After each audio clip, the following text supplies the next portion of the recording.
हरे कृष्ण कृष्ण कृष्ण हरे हरे, हरे राम राम राम हरे हरे।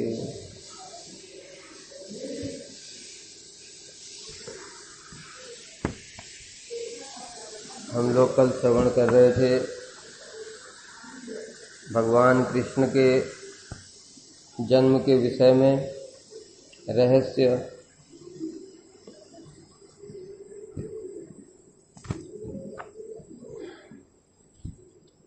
स्वयंभू मनवंतर में कृष्णी और सुतपा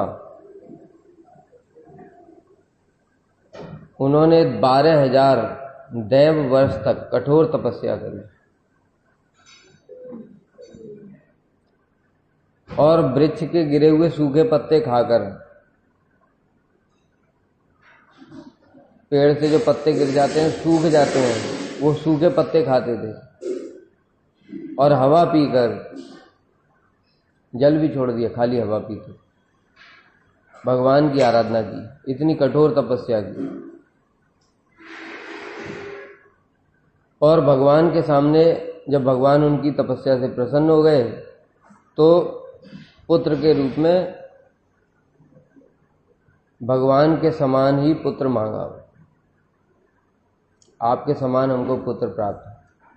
अब यहां पर प्रश्न उठता है, भगवान स्वयं ही उद्धव से कह रहे हैं, न साधयति माम योगो न सांख्यम धर्म उद्धव न स्वाध्याय तपः त्यागो यथा भक्तिर्ममोर्जिता। हे उद्धव, मुझे सांख्य धर्म, योग, स्वाध्याय, तपस्या, त्याग, वैराग्य, इन सब चीजों के द्वारा वश में नहीं किया जा सकता, भगवान स्वयं ही कह रहे हैं। लेकिन यहां तो देखा जा रहा है कि कृष्णी और सुतपा ने तो तपस्या करके भगवान को वश में कर लिया और वश में करके भी पुत्र के रूप में भी उनको मांग लिया। उनके जैसा पुत्र कहने का मतलब क्या है? उनके जैसा पुत्र का कहने का मतलब है कि भगवान ही पुत्र रूप में आएंगे, क्योंकि न तत्समश्च व्यधिकश्च दृश्य, उनके समान ही कोई नहीं है, उनसे अधिक फिर कैसे हो सकता है, शास्त्र में बताया। तो फिर प्रश्न यही है कि उन्होंने तपस्या के द्वारा कैसे वश में कर लिया? भगवान तो स्वयं ही कह रहे हैं उद्धव से कि मैं तपस्या के द्वारा वश में नहीं होता। गीता में भी भगवान ने बोला, न हम वेदै न तपसा न दानेन न चेज्या शक्य एवं विदो दृष्टुम दृष्टवान स्वाम यथा। हे अर्जुन, तुम मुझे जैसे देख रहे हो वैसे मैं तपस्या के द्वारा नहीं देखा जा सकता, वेदों के अध्ययन के द्वारा भी नहीं देखा जा सकता।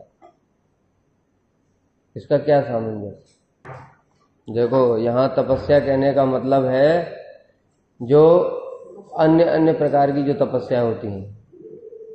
तपस्याएं बहुत प्रकार की होती हैं। शरीर को कंट्रोल करना, ये शरीर संबंधी तप, इंद्रियों को नियंत्रण करना।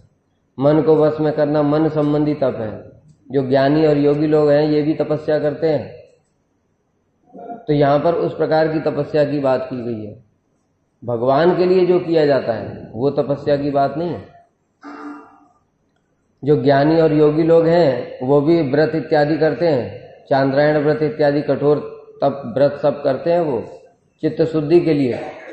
दूसरी ओर श्रील प्रभुपाद ने भी ऐसा चांद्रायण व्रत किया। श्रील प्रभुपाद भक्ति सिद्धांत सरस्वती ठाकुर, उन्होंने भी चांद्रायण व्रत का पालन किया।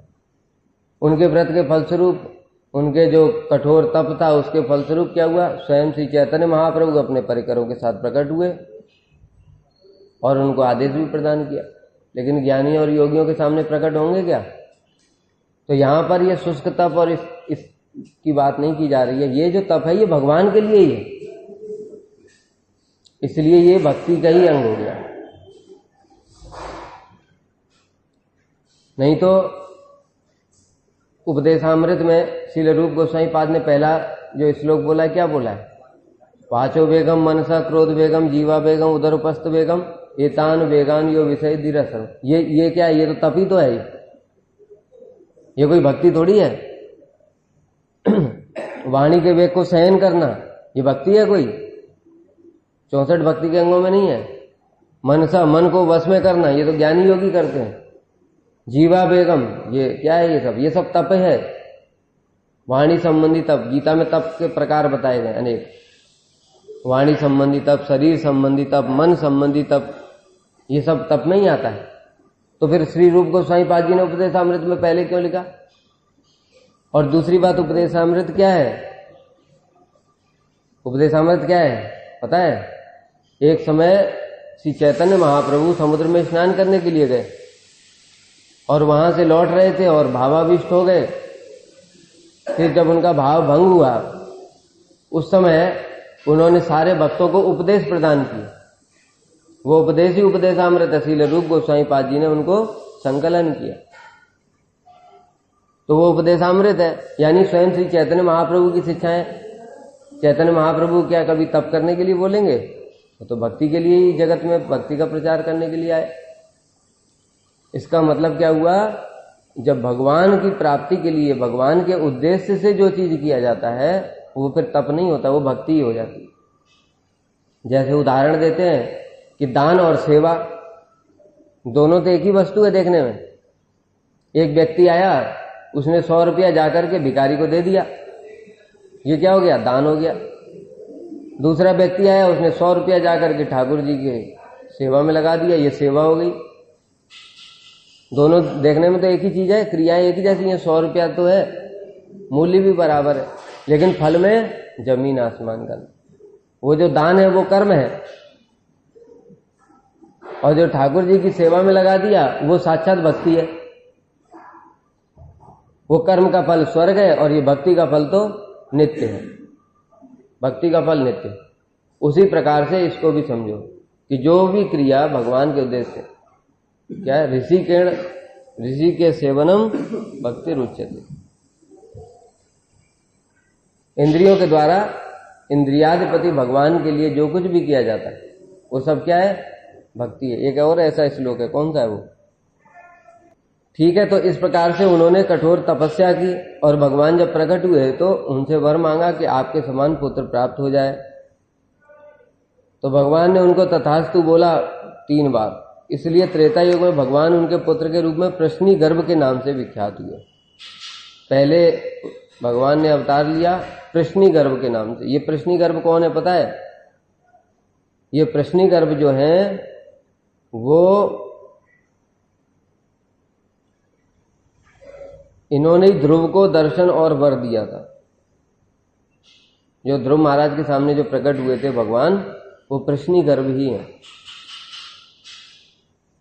फिर द्वितीय जन्म में अदिति और कश्यप के पुत्र के रूप में उपेंद्र नाम से विख्यात हुए। ये तो सबको पता ही है। कश्यप और अदिति के पुत्र के रूप में भगवान वामन देव जो आए, उनका नाम क्या है? उपेंद्र। उपेंद्र क्यों कहते हैं उनको? क्योंकि वो इंद्र के छोटे भाई हैं। कहते हैं प्रधानमंत्री, उप प्रधानमंत्री। उप का मतलब क्या होता है? प्रधानमंत्री से नीचे वाला, उप प्रधानमंत्री। ऐसे ही क्या है? इंद्र और उनके छोटे भाई हैं, इसलिए उपेंद्र।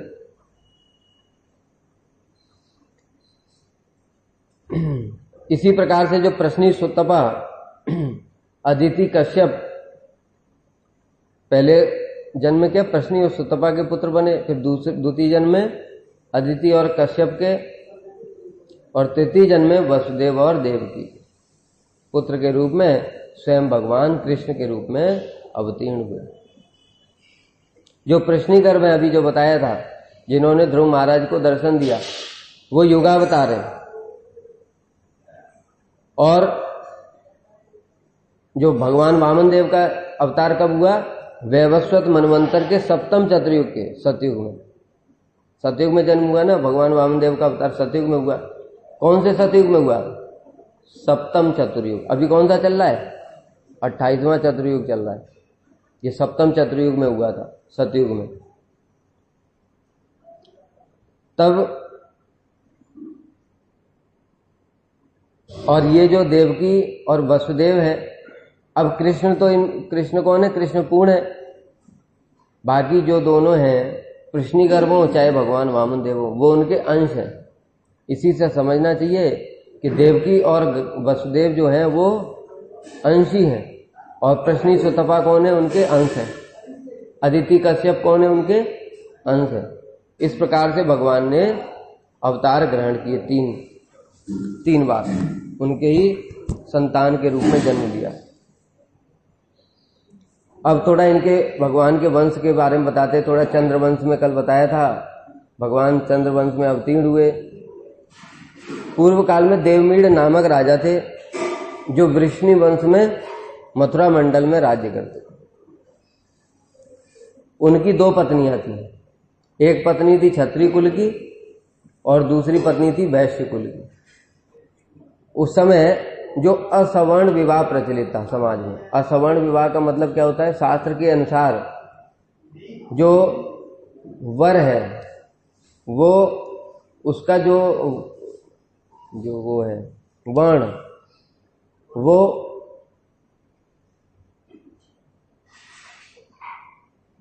उच्च वर्ण का होना चाहिए। उच्च वर्ण का जो पुरुष है वो निम्न वर्ण की कन्या के साथ विवाह कर सकता है शास्त्र के अनुसार। लेकिन उच्च वर्ण की जो कन्या है वो निम्न वर्ण के साथ विवाह उसको उचित नहीं माना जाता। उच्च वर्ण का पुरुष तो हो सकता है लेकिन उच्च वर्ण की कन्या नहीं होनी चाहिए, इस प्रकार से शास्त्र का नियम है। तो इनकी जो 2 पत्नियां थी, यानी कि जो अगर ब्राह्मण है वो ब्राह्मण क्षत्रिय वैश्य शूद्र चारों से भी विवाह कर सकता है। क्षत्रिय है वो क्षत्रिय वैश्य शूद्र से विवाह कर सकता है, इस प्रकार से। लेकिन ब्राह्मण कन्या को क्षत्रिय पुरुष से विवाह नहीं करना चाहिए, इस प्रकार से नियम है। तो उनकी जो 2 पत्नियां थीं, उनकी एक क्षत्रिय पत्नी थी, उससे सूरसेन का जन्म हुआ। और जो वैश्य पत्नी थी उससे पर्जन्य नामक पुत्र उत्पन्न हुए। ठीक है। अब मान लो जो एक पुरुष है उसने 2 वर्ण की स्त्रियों से विवाह किया, एक क्षत्रिय हो गई एक वैश्य हो गई। अब जो संतान का जन्म होगा उस संतान को क्या कहेंगे? संतान का कुल कौन सा माना जाएगा? क्षत्रिय माना जाएगा कि वैश्य माना जाएगा? यानी पिता के नाम पर माना जाएगा कि माता के नाम पर माना जाएगा? प्रश्न समझ में आ गया?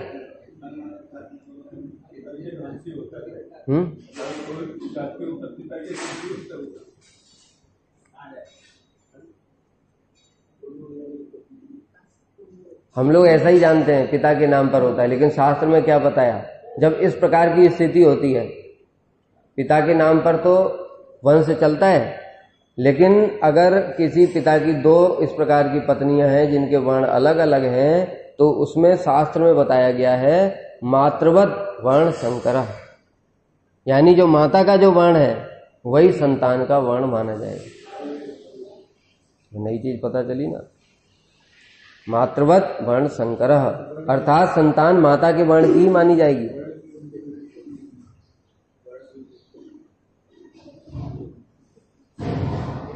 तो इसलिए जो 2 पत्नियां थी उनकी, क्षत्रिय पत्नी और दूसरी वैश्य पत्नी। क्षत्रिय पत्नी से सूरसेन हुए, इसलिए सूरसेन का वर्ण जो क्या माना गया? क्षत्रिय। इसलिए सूरसेन इनके ही पुत्र तो हैं वसुदेव। और दूसरी जो पत्नी थी वो पर्जन्य, उससे पर्जन्य जो वैश्य कुल की थी, गोप कुल की पत्नी से पर्जन्य हुए, इसलिए पर्जन्य का जो वर्ण हुआ वो क्या हुआ? गोप माना। ये गोप कुल के हुए। इस प्रकार से बहुत से लोगों को अभी तक क्लियर नहीं है। कहते हैं ना वसुदेव और ये जो नंद बाबा हैं ये भाई भाई हैं। किस प्रकार से भाई हैं? इस प्रकार से भाई हैं। समझ गए? नहीं समझे? अभी आगे बताता हूं। अभी भी नहीं समझे तो और आगे बताता हूं। पर्जन्य गोप बृहद वन में वास करते थे। वे 84 कोस ब्रजमंडल के अधिपति थे। पर्जन्य ने वरीयसी नामक आभीर कन्या से विवाह किया।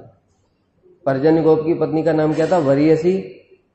उनके गर्भ से उपनंद, अभिनंद, नंद, सनंद और नंदन नामक पुत्रों को जन्म दिया। 5 पुत्र हुए इनके, उपनंद, अभिनंद, नंद। नंद जो है मध्यम, सनंद और नंदन। नंद जी का जो विवाह है वो सुमुख नामक गोप की कन्या यशोदा गोपी से हुआ। यशोदा मैया के पिताजी का नाम था सुमुख।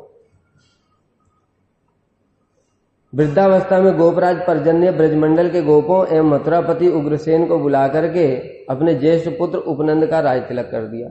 जब उनकी वृद्धावस्था आ गई पर्जन्य गोप की, तो उन्होंने अपने सबसे बड़े पुत्र किसको, उपनंद, उनको बुला करके उनका राज तिलक कर दिया। लेकिन उपनंद ने सबके सामने हाथ जोड़ करके कहा कि देखिए मैं इसके लिए योग्य नहीं हूं। हमारे जो छोटे भाई हैं नंद, वो नंद भैया हमारे सबसे गुणी और योग्य हैं, इसलिए मैं हाथ जोड़ करके प्रार्थना करता हूं कि नंद जी को राजा बनाया जाए। यह सुनकर के सभी बड़े आनंदित हुए और पर्जन्य गोप ने नंद जी को ही राज तिलक देकर के राजा बनाया। पर्जन्य गोप ने संसार त्यागने से पूर्व अपने पुत्रों को उपदेश प्रदान किया। किम भय मूलम अदृष्टम किम शरणम हरेर भक्तः किम प्रार्थ्यम तद्भक्ति किम सौख्यम तत्पर प्रेम। यानी क्या कह रहे हैं पर्जन्य गोप, देखो कितना सुंदर उपदेश प्रदान कर रहे हैं। शुभ अशुभ कर्म ही जीव के भय का कारण है। शुभ कर्म भी भय का कारण है, कैसे बताओ?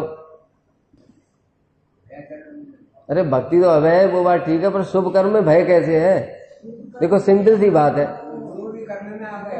सिंपल सी बात यह है कि शुभ कर्म से जो वस्तुएं तुमको प्राप्त होंगी उनका क्या है, वो हमसे दूर ना हो जाए, ये सदा भय बना रहता है। भाई जो जितने करोड़पति हैं, जितने अमीर लोग हैं, जितने सुख भोग रहे, इंद्र ने तो शुभ कर्म किया, तो इसलिए तो बना वो देवराज। जितने देवता बने ये सब शुभ कर्म के फलस्वरूप बड़े बड़े पोजीशन में पहुंच गए, है ना। अब वहां पहुंच गए, अब वो पोजीशन खोने का भय, जो वस्तुएं प्राप्त हुई हैं वो छूट न जाए, खो न जाए, नष्ट न हो जाए, उनका भय। इसलिए शुभ कर्म भी भय। और अशुभ कर्म भय कैसे? अशुभ कर्म तो भय है ही। चोरी किया मन में भय, पुलिस पकड़ लेगी, कुटाई होगी जमकर। मर्डर किया फांसी पे चढ़ाए जाएंगे। जितना भी पाप करेगा नरक में जाना पड़ेगा, दंड भोगना पड़ेगा। इसलिए बता रहे हैं शुभ अशुभ कर्म ही जीवों के भय का कारण है, इसलिए दोनों को त्याग करना पड़ेगा।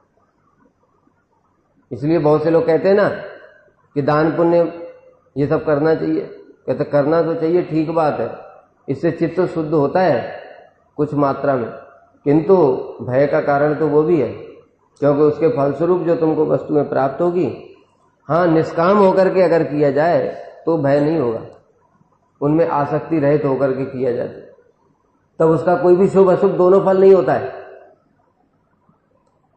अगर आसक्ति रहित होकर के अनाश्रिता कर्मफलम कार्यम कर्म करोति स सन्यासी च योगी च, उसको भी सन्यासी और योगी बताया गया है। किसको? अनाश्रिता कर्मफलम, कर्म के फल की इच्छा को त्याग करके अगर किया जाता है तब चित्त शुद्ध होता है। बात समझो, भगवान ने कोई यहां पर बोल सकता है, भगवान ने तो गीता में बोला है शुभ कर्म करने के लिए बोला है। कौन सा श्लोक है बताओ? यज्ञ दान व्रत तप ये पावनान मनीषिणाम, इनको करना चाहिए, क्योंकि ये मनीषियों को भी पावन करते हैं, पवित्र करते हैं, चित्त शुद्ध करते हैं ये। लेकिन यहां पर तो कह रहे हैं कि ये तो बंधन करते हैं, भगवान कह रहे हैं चित्त शुद्ध करते हैं। ये भागवत है वो गीता है, दोनों तो सही है, गलत तो कुछ भी नहीं है। फिर इसका सामंजस्य क्या है? ये है शुभ अशुभ कर्म फल की इच्छा से जब किए जाते हैं तो वो क्या है? भय उत्पन्न करते हैं। लेकिन भगवान जो कह रहे हैं गीता में कि इनको जो यज्ञ दान व्रत तप इत्यादि है इनको त्याग नहीं करना चाहिए, इनको करते रहना चाहिए। ये पावनान मनीषिणाम, मनीषी जो बुद्धिमान लोग होते हैं उनको भी पवित्र करने वाले। ये कैसे कह रहे हैं भगवान? ये कह रहे हैं अनाश्रिता कर्म फलम, यानी कर्म फल की इच्छा से रहित होकर के अगर यज्ञ दान व्रत तप करोगे तो वो चित्त शुद्ध करेंगे। लेकिन अगर फल की इच्छा रहेगी तो वो उल्टा आसक्ति उत्पन्न करेंगे और संसार बंधन उत्पन्न करेंगे। इसको समझना पड़ेगा। इसलिए आत्म कल्याण चाहने वालों के लिए, इसलिए तो कहते हैं देखो भगवान ने ये जो बोला है वो भी यज्ञ दान व्रत तप इत्यादि के ये जो बोला है, जो चित्त शुद्धि के उपाय, ये भक्तों के लिए नहीं बोला है कि तुम कल से यही सब शुरू कर दो। ये भी समझना पड़ेगा। ये तीसरी कंडीशन है। पहली कंडीशन क्या? शुभ अशुभ कर्म जब किए जाते हैं फल की आसक्ति से वो संसार बंधन उत्पन्न करते हैं। दूसरी बात, शुभ अशुभ कर्म यानी यज्ञ दान व्रत तप इत्यादि अगर किए जाते हैं अनाश्रित कर्म फल की आसक्ति त्याग करके, तो ये चित्त शुद्ध करते हैं। तीसरी बात, फिर भक्तों को क्या करना चाहिए? क्या भक्तों को करने की आवश्यकता नहीं।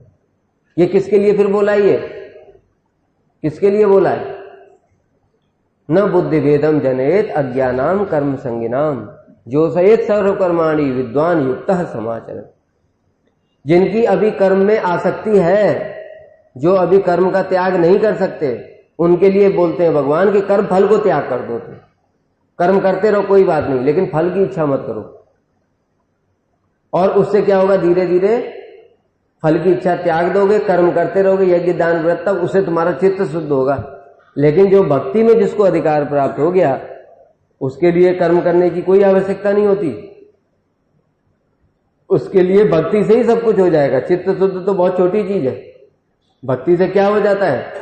स्वर्गाप वर्गम मध्याम कथंचित यदि वांछति, स्वर्ग अपवर्ग मेरा धाम, जो कुछ भी चाहिए वो सब कुछ प्राप्त हो जाता है।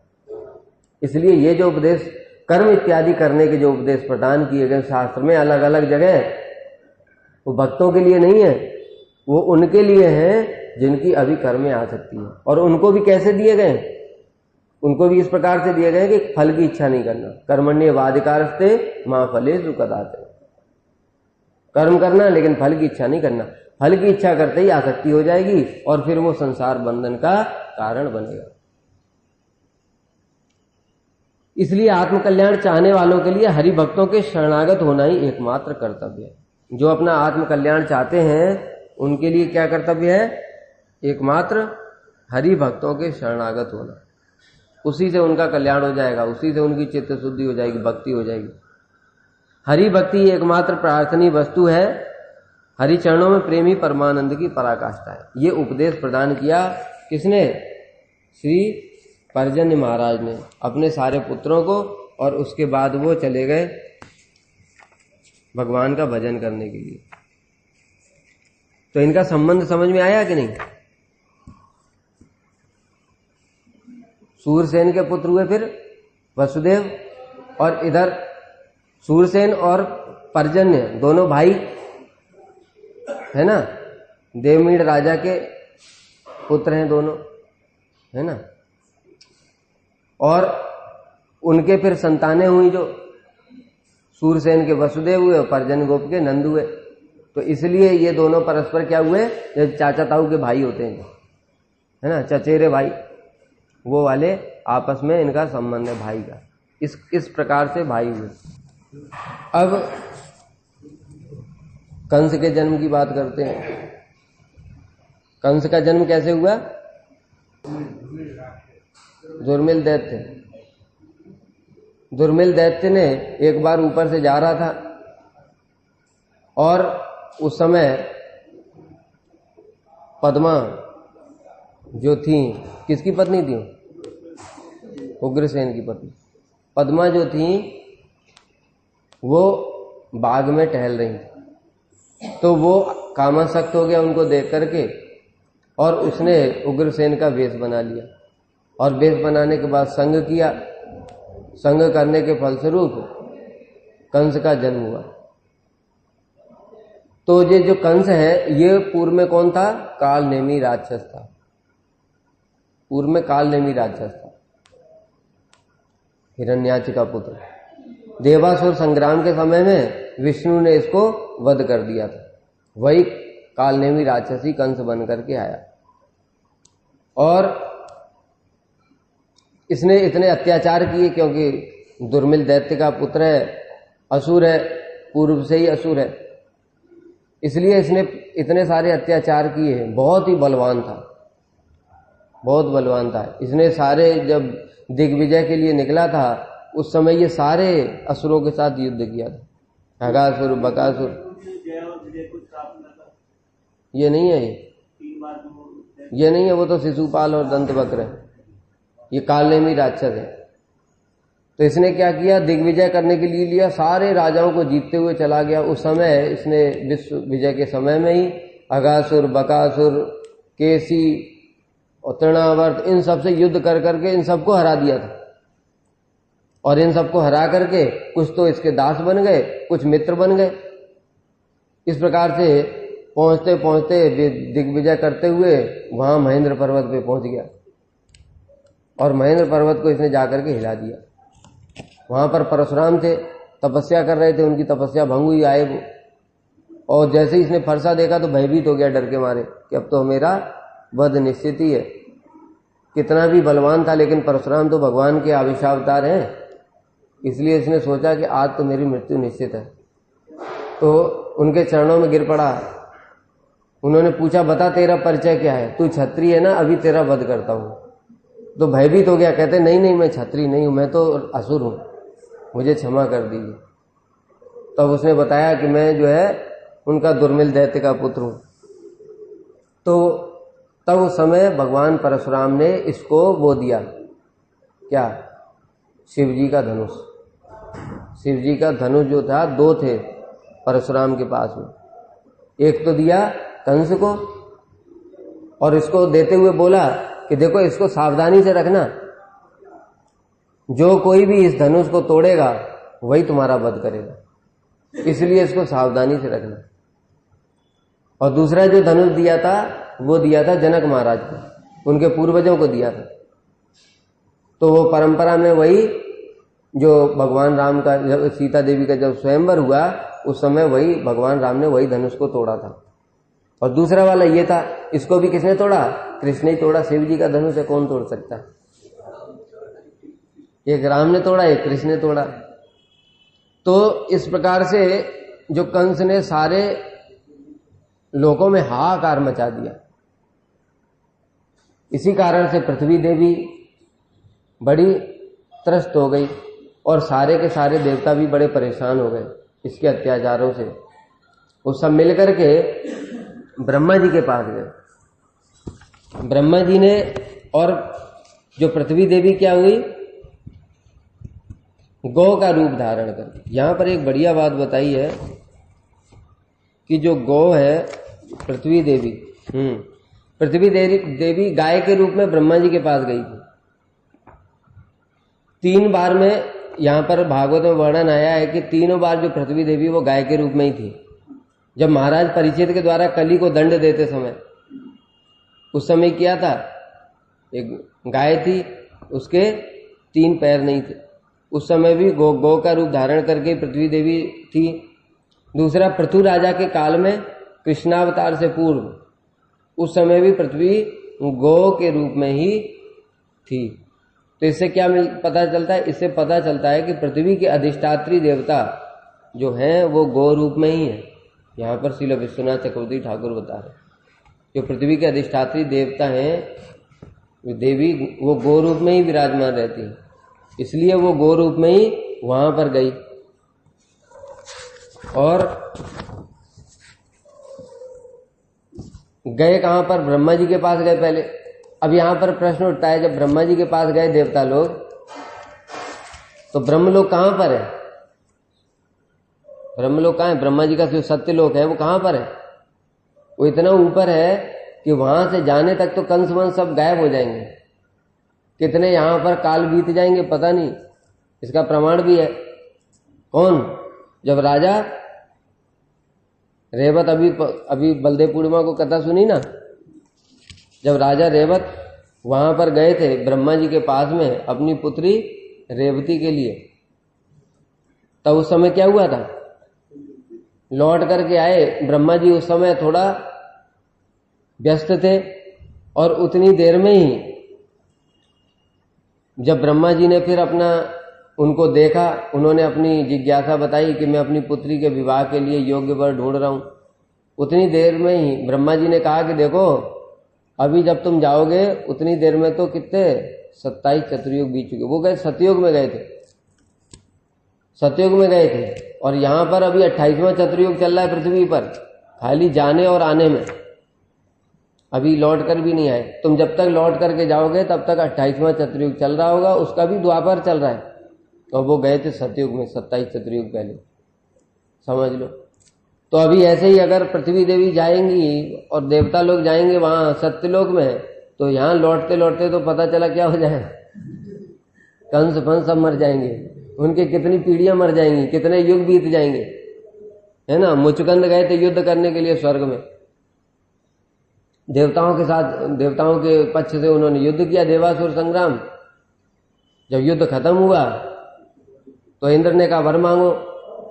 मुचुकंद ने कहा तुम मुझे क्या वर दोगे, मेरे पास तो सारा ऐश्वर्य है, मैं तो राजा हूं, एक छत्र, इक्ष्वाकु वंशी, तो सारी पृथ्वी तो मेरी है, मुझे कोई ऐश्वर्य नहीं चाहिए। तो उन्होंने बताया इंद्र ने कि देखो जो वो तुम राजा थे, अभी जो पृथ्वी है ना वहां पर सब कुछ बदल चुका है, अब तुम राजा नहीं हो, कितनी तुम्हारी पीढ़ियों में, मतलब तुम्हारे वंश में ही कोई नहीं बचा है।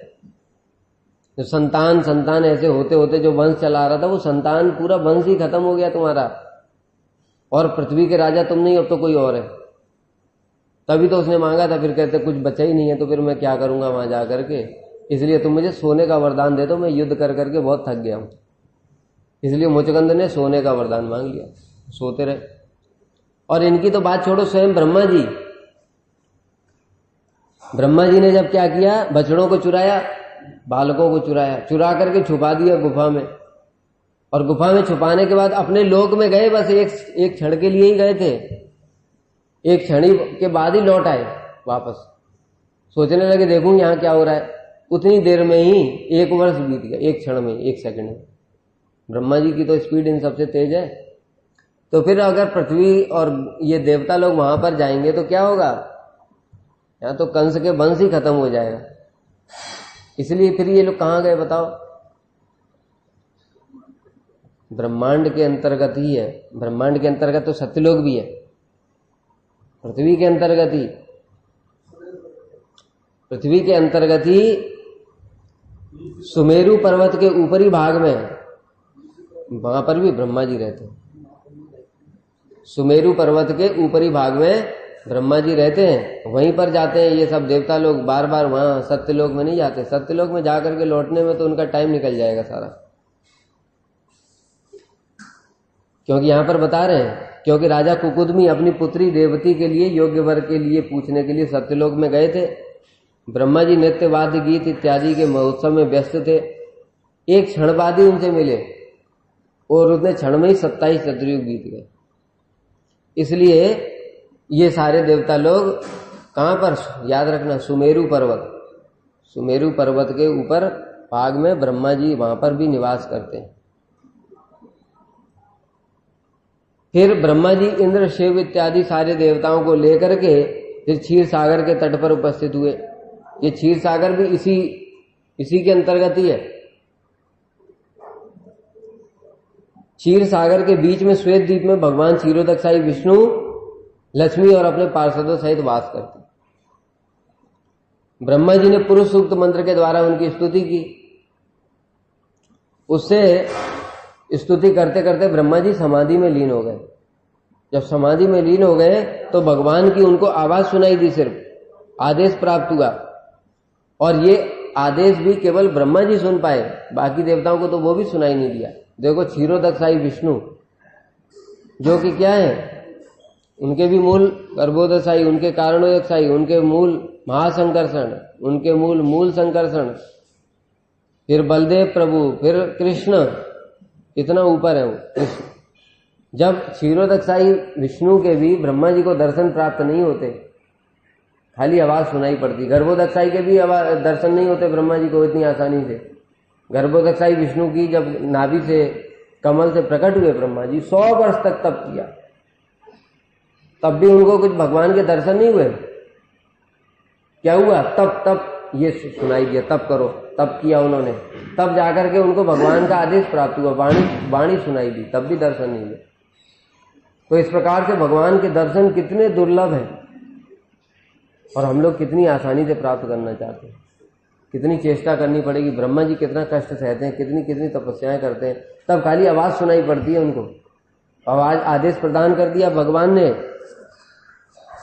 कि जाओ, मैं पृथ्वी के दुख को पहले ही, पृथ्वी देवी के दुख को पहले ही जानता हूं, आप सभी लोग यदुकुल और कुरु वंश में जन्म ग्रहण करो। अब यहां से विशेष बात, भगवान ने आदेश दिया कि देखो ब्रह्मा, मैं शीघ्र ही अवतार लूंगा और तुम लोग क्या करो, तुम सभी लोग देवता लोग भी अपने अपने अंश से यदुकुल में और कुरु वंश में जन्म ग्रहण करो।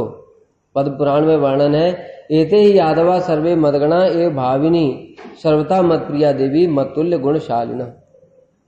अब देखो यहां पर भगवान क्या कह रहे हैं कि तुम सभी देवता लोग अपने अपने अंश से यदुकुल में जन्म ग्रहण करो। यानी कि यदुकुल में ये सारे जितने भी हैं यदुवंशी, ये सब कौन है? देवता है। ठीक है, यदुवंश में जितने भी हैं ये सब देवता हैं।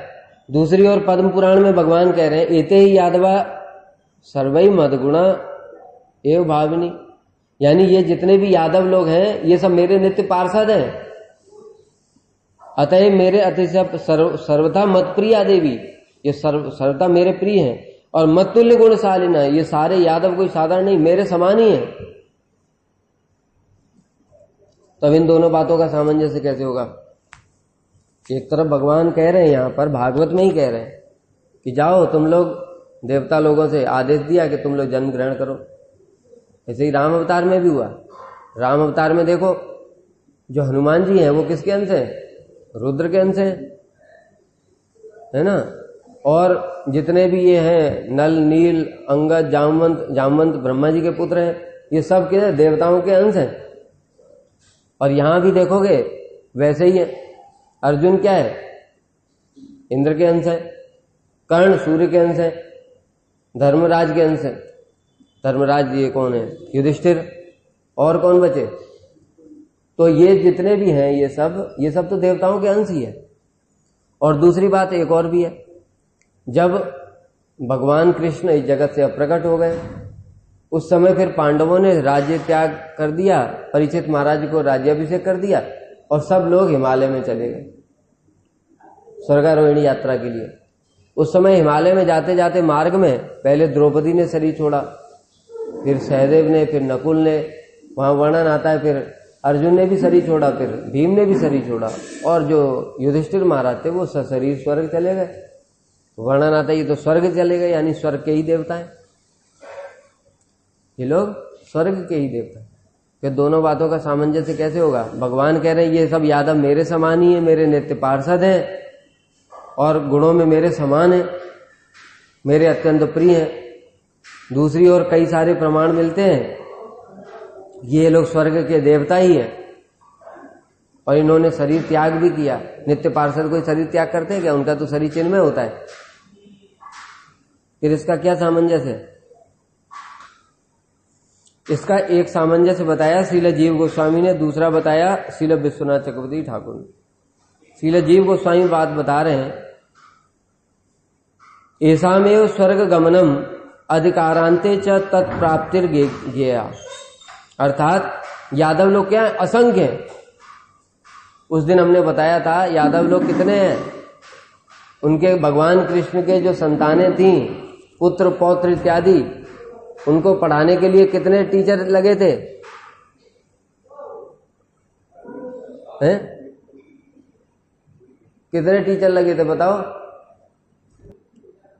2.25 करोड़ टीचर हैं।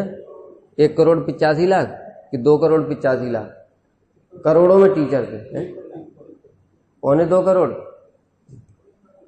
इतने टीचर थे उनको पढ़ाने के लिए, इतना यादवों का विस्तार था। तो श्रील जीव गोस्वामी पाद कह रहे यादव असंख्य हैं, उनमें से जो देवता है कुछ देवता हैं, कुछ नित्य पार्षद हैं। इस प्रकार से जीव गोस्वामी पाद कह रहे हैं जो देवता हैं वही भगवान की प्रकट लीला के बाद स्वर्ग में गए, और जो अपने अधिकार के अनुरूप आयु के अंत में देवदेह त्याग करके, और अपने अधिकार के अनुरूप आयु के अंत में देवदेह त्याग करके नित्य धाम में भी पहुंचे। कुछ देवता जिन्होंने भगवान के भक्त थे उनमें से वो अपनी आयु पूरी होने के बाद में वो देव योनि को त्याग करके फिर भगवान के धाम को गए।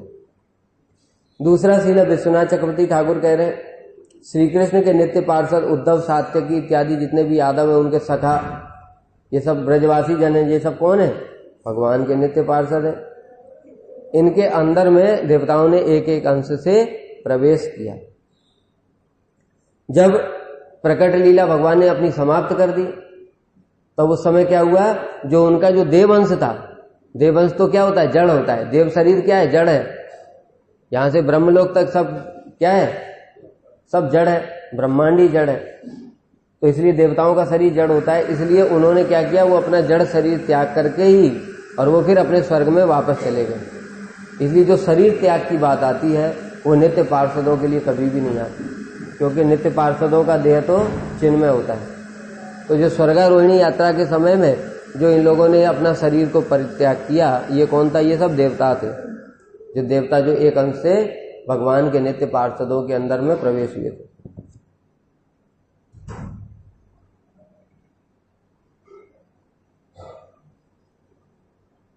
यहां पर बता रहे हैं, महाभारत के अनुसार अर्जुन इंद्र के पुत्र हैं। अर्जुन ने देह त्याग भी किया, जो अभी हमने बताया।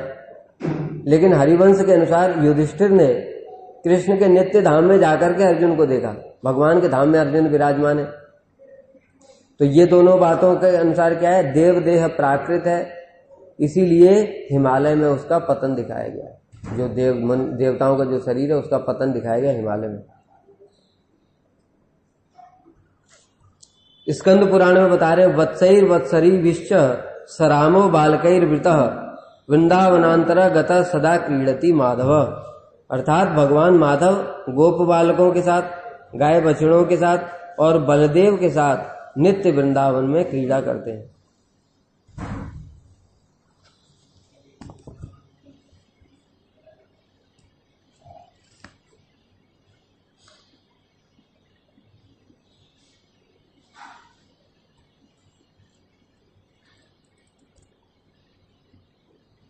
और उनके साथ में आदेश दिया देव पत्नियों को भी, देव पत्नी ब्रज आदि में भगवान की प्रसन्नता के लिए जन्म ग्रहण करें, ये भी आदेश दिया भगवान ने। अब ये देव पत्नियां कौन है, ये देखो, जब श्रील भक्ति हृदय वन गोसाई महाराज जी, उन्होंने जो 4 धाम की यात्रा की, तो क्यों की पता है, क्यों की उन्होंने 4 धाम की यात्रा?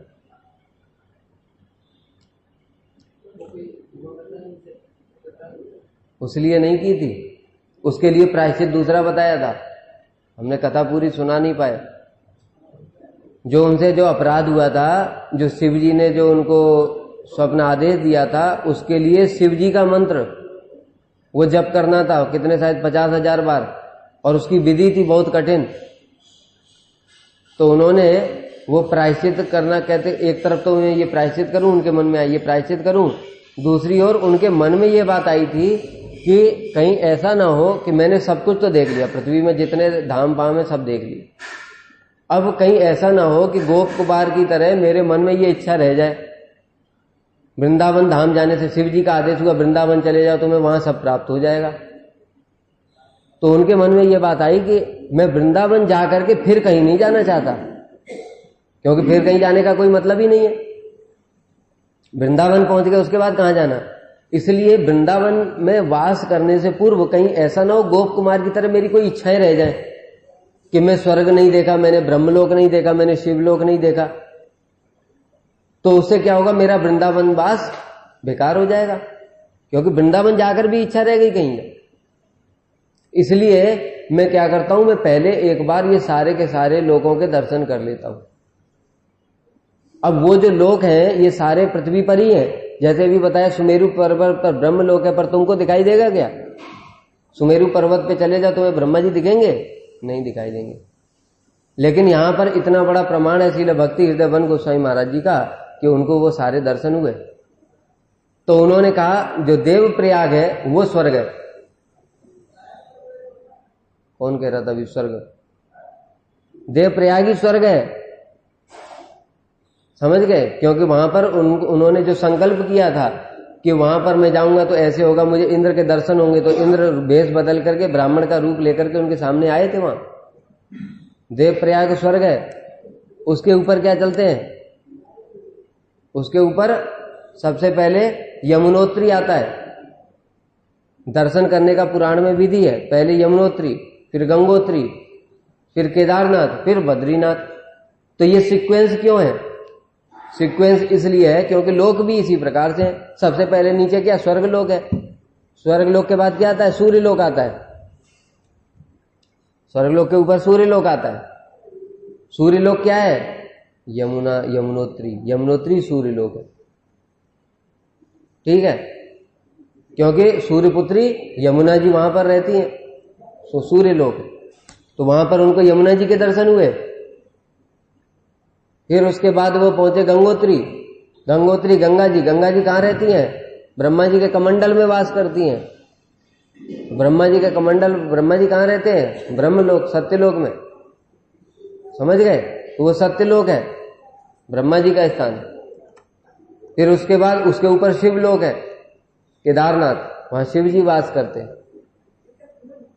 और उसके पश्चात बद्रीनाथ, विष्णु लोक।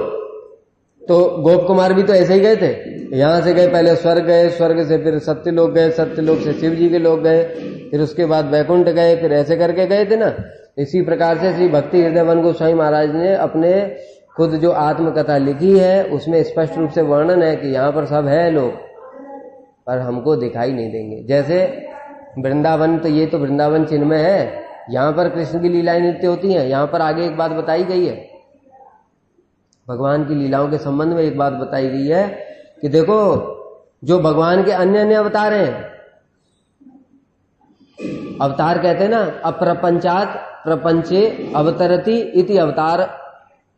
अप्रपंच जगत से प्रपंच में जो अवतरित होते हैं उनको अवतार कहते हैं।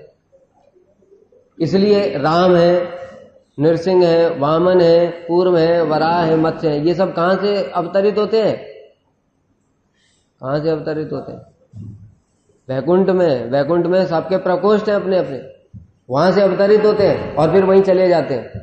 लेकिन कृष्ण का ऐसा नहीं है, कृष्ण नित्य यहीं विराजमान है, वो बार बार अवतरित नहीं होते। इसलिए धाम के 3 प्रकाश बताए गए। कौन कौन से धाम के 3 प्रकाश कौन कौन से हैं? प्रकट, अप्रकट और दृश्यमान प्रकाश। प्रकट क्या होता है? प्रकट लीला किसे कहते हैं? जब ब्रह्मांड के जीवों के प्रति कृपा करके भगवान इस लीला को प्रकाशित कर देते सबके सामने। कंस जैसा व्यक्ति भी देख रहा है भगवान को, साधारण बात है क्या? यह है प्रकट लीला। जब भगवान जगत के जीवों पर कृपा करने के लिए अपने आप को प्रकाशित कर देते हैं, वो प्रकट लीला। अप्रकट लीला क्या है? भगवान गोलोक में नित्य विराजमान है, परंतु वह लीला साधारण मनुष्यों के लिए अदृश्य। केवल जो प्रेमी भक्त होते हैं, प्रेमांजन चिरित भक्ति विलोचनेन संतः सदैव देश विलोकयन्ति, जो प्रेमी भक्त है वो उनकी वो लीलाओं को नित्य दर्शन करते हैं। ये अप्रकट लीला। और दृश्यमान मतलब जब भगवान अपनी लीलाएं, यहां लीलाएं की, उसके बाद अपनी लीला को फिर से संवरण कर लिया, ढक दिया योग माया के द्वारा। अब हमको जो दिखाई दे रहा है, भगवान तो यही है, यही सेवा कुंज है। यहीं पर तो श्यामानंद प्रभु को राधा रानी के दर्शन हुए थे, उनका चरणों का ऊपर मिला था। यहीं तो झाड़ू लगाते थे, कोई दूर है क्या? ये सारा सेवा, हम जहां पे सेवा कुंजी है ये पूरा एरिया, लेकिन हम झाड़ू लगाते हैं, कुछ मिलता है क्या? एक रुपया 2 रुपया मिल जाए शायद, गलती से किसी की जेब से गिर जाए तो इसलिए ये है दृश्यमान प्रकाश जो हमको अभी दिखाई दे रहा है। तो धाम के 3 प्रकाश हो गए। इसलिए जो अन्य अन्य अवतार हैं भगवान के, वो सब वैकुंठ से अवतीर्ण होते हैं इस जगत में और फिर लीला करके चले जाते हैं। लेकिन कृष्ण नित्य यहीं पर विराजमान है। ये अन्य अवतारों के साथ जो भगवान के अवतार हैं उसका ये भेद है। तो इस प्रकार से क्या बता रहे थे? हाँ, ये बता रहे थे कि ये जो प्रपंच है, इसी प्रपंच में ही सारे लोग विराजमान, इंद्र, स्वर्गलोक, सत्यलोक, सूर्यलोक। और तो फिर उसके बाद जब श्री भक्ति हृदयवन गोस्वामी महाराज जी ने इस प्रकार से चारों धाम की यात्रा करी, उसी में उनका फिर अलग से प्रायश्चित करने की भी आवश्यकता नहीं हुई। उन्होंने संकल्प किया था कि मैं पूरा अभी की तरह बस नहीं जाती थी वहां, बद्रीनाथ तक। अभी तो बस जाती है, वहां तो कुछ और बचा ही नहीं। मंदिर से आधा किलोमीटर पहले बस छोड़ देती है, बस जाओ दर्शन कर लो। लेकिन तब क्या था, रोड नहीं थी। ये 1945 के आसपास की बात है, जब भारत स्वतंत्र भी नहीं हुआ था। 45-47 की बात है ये, जिस समय उन्होंने ये यात्रा की थी। तब हरिद्वार से लेकर के पूरा वहां तक पैदल जाना होता था। मार्ग भी बड़ा दुर्गम था, पत्थर, रोड नहीं थी, पत्थर थे, उनके ऊपर ही चल के जाना पड़ता था। इसलिए लोग जाते थे तो वो क्या करते थे, अपने अंतिम समय में ही जाते थे कि पता नहीं अब लौटेंगे कि नहीं लौटेंगे। उन्होंने संकल्प कैसा किया कि मार्ग में मैं किसी से भी बात नहीं करूंगा, कोई बात नहीं करूंगा, सिर्फ हरि नाम करते हुए जाऊंगा और सिर्फ दूध का पान करूंगा, खाली दूध पिएंगे और कुछ नहीं पान करेंगे और कुछ ग्रहण ही नहीं करेंगे, हलल भी नहीं। तो ऐसे करके उन्होंने इतना कठोर परिश्रम किया और 65-66 दिनों में उनकी यात्रा हुई। उतने दिनों में कितना, ओढ़ने के लिए कंबल भी नहीं था उनके पास। तो इतना जो कठोर उन्होंने तप किया, क्या भगवान के लिए हरि नाम करते हुए, ये इससे बड़ा तप क्या होगा, हरि नाम करते हुए, और किसी से कोई बात ही नहीं। उनको असुविधा हो रही है फिर भी बताएंगे नहीं, अगर किसी ने पूछा तो लिख करके बोल देंगे, बस उतना। पूरा हरि नाम करते हुए उन्होंने सारी यात्रा की। वास्तव में यात्रा तो ऐसे ही होती है, हम घूमते हैं मौज मस्ती करते हुए, बातचीत करते हुए, ये सब तीर्थ यात्रा का तरीका नहीं है। पूरा हरि नाम करते हुए पूरा, और कुछ भी मन में आवेश नहीं होना चाहिए। मन पूरा हरि नाम में ही आविष्ट होना चाहिए, भगवान की लीलाओं में आविष्ट होना चाहिए, तब तो उसका फल है सार्थक। नहीं तो फल तो मिलेगा ही, वही 10% मिलेगा। इस प्रकार से जो उन्होंने यात्रा की, उसी में उनका जो प्रायश्चित था, जो अलग से उनको करना था, जो शिव जी ने उनको आदेश दिया था कि तुम्हारा ये प्रायश्चित है, शिव जी के मंत्र का जप करना पड़ेगा 50,000 बार तुमको, वो करना नहीं पड़ा, फिर उसी से प्रायश्चित हो गया था। तो ये हमने क्यों बताया, इसलिए बताया कि जो किसी ने प्रश्न पूछा था कि वहां जाने से क्या स्वर्ग मिल जाएगा, क्या स्वर्ग तो यहां पर ही है, लेकिन तुमको मिलेगा नहीं, दिखेगा भी नहीं। जगत में सब कुछ है। जैसे हम लोग कल गए थे परसों गंगोत्री, यमुनोत्री, केदारनाथ, बद्रीनाथ, तो वहां पर, यहां तो मूल है सबके। ब्रज में सारे जितने भी तीर्थ हैं, उनके मूल तीर्थ जो हैं वो ब्रज में ही वास करते हैं, क्योंकि जहां कृष्ण मूल है, जो वृंदावन है वो मूल है, उसी से ही सारे धाम प्रकाशित हुए। द्वारका, मथुरा, बैकुंठ, सबका मूल कौन है, वृंदावन। सारे अवतार है, उनका मूल कौन है, कृष्ण। इसी प्रकार से जहां कृष्ण वास करते हैं, जहां मूल धाम है, वहीं पर सारे मूल तीर्थ भी अपने मूल स्वरूप में विराजमान है। वहां जाने की भी क्या आवश्यकता है, वो सारे तो यही है, ब्रज में ही, और अपने मूल स्वरूप में विराजमान। वो बाकी जहां पर भी तुम देख रहे हो वो सब अंश है, क्योंकि यहां पर अंशी मूल कृष्ण विराजमान है, वहीं पर सारे तीर्थों के अंशी भी विराजमान है, साक्षात रूप में उनकी सेवा करने के लिए। और उन सबके अंश है, उनके लिए तो सब जगत जाता है कष्ट सहने के लिए, यहां पर कोई नहीं आता। ये आश्चर्य की बात है। कारण क्या है, उनको ज्ञान ही नहीं है। जब सत संप्रदाय में शिक्षा ग्रहण करेंगे तब ये समझ में आएगा, सुनने से भी होता नहीं है, सुनने से भी नहीं समझ में आएगा, पता लगने से भी होगा नहीं, श्रद्धा ही नहीं होगी, ये श्रद्धा ही नहीं होगी। वो सोचेंगे नहीं, जब तक वहां बद्रीनाथ हिमालय में नहीं जाएंगे तब तक काम नहीं चलेगा। वो विश्वास उनको हो ही नहीं सकता कि यहां पर बद्रीनाथ जो है वही मूल है, वो उनके अंश है। तो इस प्रकार से सब कुछ यहीं पर विराजमान है। अब भगवान के जो और उन्होंने जो आदेश प्रदान किए ब्रह्मा जी को, किस किस प्रकार से अवतार लेंगे, मैं कैसे अवतार लूंगा, फिर योग माया कैसे अवतार लेंगी, वो सब जो बातें हैं फिर वो हम लोग शाम के समय में श्रवण करेंगे। वांछा कल्पतरुभ्यश्च कृपा सिंधुभ्यैव च पतितानां पावनेभ्यो वैष्णवेभ्यो नमो।